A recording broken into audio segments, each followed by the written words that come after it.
ভাই ভিডিওটি ধাক্কা দিবেন না, এটা আপনার জন্য। যেহেতু আপনি এই কোরবানিতে কোরবানি দিতেছেন বা যারা কোরবানি দিতেছে এই ভিডিওটা তাদের জন্য। তো আপনারা অবশ্যই হালাল পথে ইনকাম করে কোরবানি দেন, আমি আশা রাখি। কিন্তু যারা হালাল পথে ইনকাম করেন না, মানুষকে ঠকায়ে ধোকা দিয়ে সুদ খেয়ে, সুদের উপর টাকা লাগায়ে যারা কোরবানি দিতেছেন, তারা এটা তো শুধু লোক দেখানোই না, এটা যে কত বড় গুনাহের কাজ করতেছেন। একটা পশুকে আপনি কোরবানি করতেছেন, অথচ হারামভাবে আপনার হারাম টাকার থেকে একটা পশুকে কিনলেন, কেনার পরে আপনি কোরবানি দিতেছেন, অথচ পুরো টাকাটাই হারাম। রক্তপাত করলেন হারাম টাকায়। আপনার পাশে গরিব দুঃখী লোক খাইতে পারে না, চিকিৎসা করতে পারে না, আব্দুর রহিমের মেয়ে বিয়ে দিতে পারতেছে না। তো আপনারা কোনো এদিকে কোনো ভ্রুক্ষেপ নাই।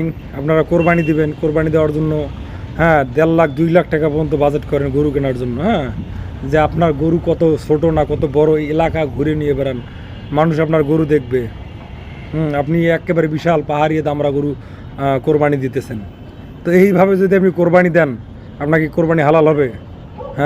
কলমের খোঁচা দিয়ে হারাম টাকা নিয়ে আসতেছেন। তারপর সুদের টাকা আপনাকে দিতে পারতেছে না, গালাগালি করিয়া মানে একটা বেহামতাম অবস্থা করতেছেন, সিন ক্রিয়েট করতেছেন, মানুষকে পাড়ায় ধরে গলায় পাড়ায় ধরে সুদের টাকা নিতেছেন, নিয়ে আপনি কোরবানি দিতেছেন। আপনার কি হালাল হবে? তো একটা কোরবানি হালাল হইতে গেলে তো উপার্জনটাও হালাল লাগবে, তাই না? তো যদি কোরবানি দিতে হয়, হালালভাবে উপার্জন করেন না। আবার অনেকের টাকা আছে, এদের পেট ভরে না, এত টাকা লাগবে আর কত। সুদ ঘুষ চলছে, আপনাদের আর কত টাকা লাগবে ভাই? একটু মানে সমঝোতার মধ্যে থাকেন না, একটু চাহিদাটা কমান। মা চিকিৎসা করতে পারতেছে না, ঘরের মধ্যে মা অসুস্থ, জীবনে খবরটাও নেন না যে আপনার মা কীরকম অবস্থায় আছে। অথচ বাইরে লোক সমাজের মধ্যে দান করতেছেন, 5,000 অমুক, 10,000 অমুক, অমুকে এত বস্তা সিমেন্ট, ঈদগাহ মাঠে দাঁড়ায় দাঁড়ায়, মানে বিশাল একটা বেহামতাম অবস্থা। মানে আপনার দানের হাত এত বড় যে আপনার মায়ের জন্যে মাস শেষে 1,000 টাকা বের হয় না। ভাগ তৈরি করেন সেখানে, আমার অমুক ভাই আছে, আমার তমুক ভাই আছে, তারা দিবে কেন? তো ভাই এগুলো খুব বাস্তবতা এবং বাস্তব কথা, ঠিক আছে?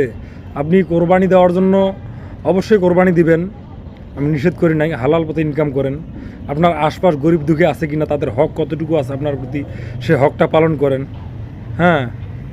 তো সমাজে এরকম আছে, প্রতিটা গ্রামে, প্রতিটা অবস্থানে, মানে বাংলাদেশের প্রেক্ষাপট অনুযায়ী সব জায়গাতেই দেখা যায় যে প্রতিটা মহল্লায় এমন 2টা একটা পরিবার থাকে যারা খুব কষ্টের মধ্যে জীবনযাপন করতেছে। আপনি কখনো কি তাদের খবর নিছেন যে তারা কি খেয়ে আছে, তাদের জীবনটা কীভাবে চলতেছে? অথচ আপনি প্রতিদিন রাত্রে শোয়ার সময় টাকা হিসেব করতেছেন যে আজকে মনে হয় যে এত টাকা জমলো, কালকের থেকে তো ইনকামটা কম হইল। আগামীকাল আপনার অফিসে কী করবেন আপনি সেই চিন্তা ভাবনা করতেছেন, কেমনে মানে বাটপারি করে টাকা নেওয়া যাবে, কেমনে মানে সুদ খাওয়া যাবে, ঘুষ খাওয়া যাবে, এগুলো চিন্তা ভাবনা। মানে টাকা দিয়ে টাকা কেমনে তুলতে হবে সেটা আপনি খুব ভালো জানেন।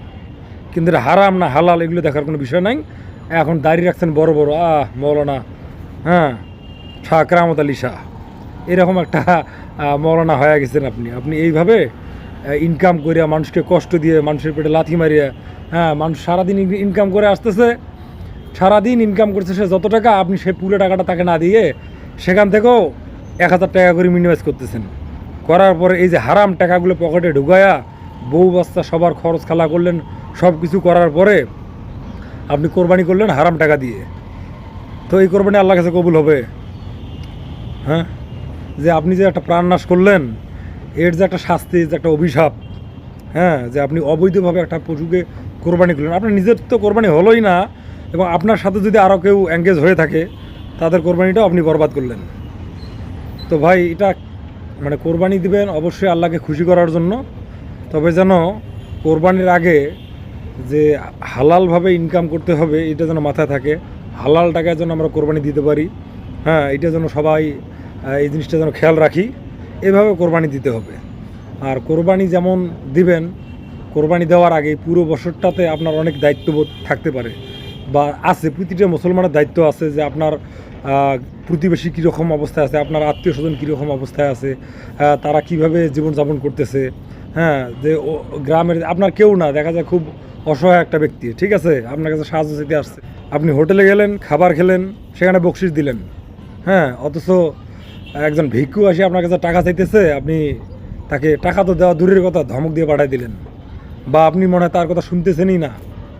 তো যদি আপনি দান সৎকা করেন না, আপনার প্রতিবেশী খবর রাখেন না, আপনার মা বাবা কোন অবস্থায় আছে এগুলো দেখেন না, ঠিক আছে, তো তাহলে আপনি কীভাবে আশা করেন যে আপনার কোরবানিটা জায়েজ হবে, কোরবানিটা হালাল হবে?